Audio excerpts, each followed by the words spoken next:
Good evening, sir. I'm going to explain the following question about the 21st century of education. The first question is share your thought about the quote, holding high expectation for our children will allow them to reach for the stars. Parents that have a high expectation to their children, it gives more motivation to a student to work hard and to achieve their goals. And that motivation also starts to us students from themselves on how they can also motivate themselves to achieve their goals, not just to depend from the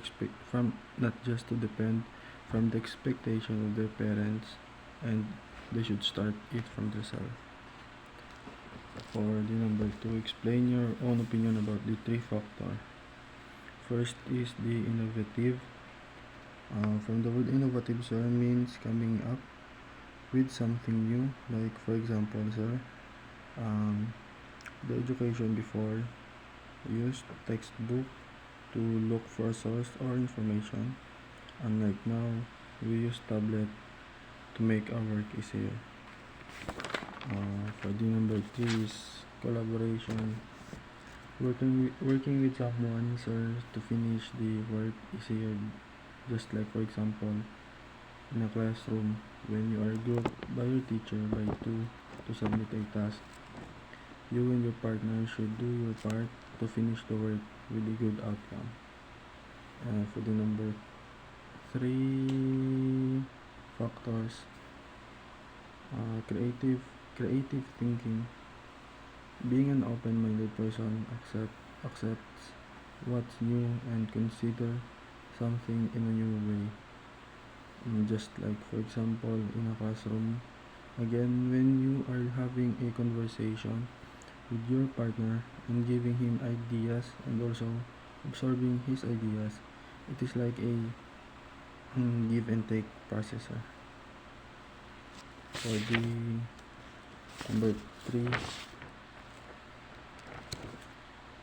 explain your own thought in 21st century technology affect our lives. Comparing our lives before and now. Before, we should really exert effort for a good outcome and to get what we want. Unlike before, our life now, we can choose the easy way for a good outcome that we want. For the number 4, explain each characteristics of 21st century teacher and give at least one scenario of both teacher and student in each characteristics. First is know how to collaborate. For example, sir, a teacher and a student should collaborate in a way that when a teacher is talking and explaining in front about a certain topic, a student should participate in a way of listening to his or her teacher to get the lesson. For the second, forward thinker.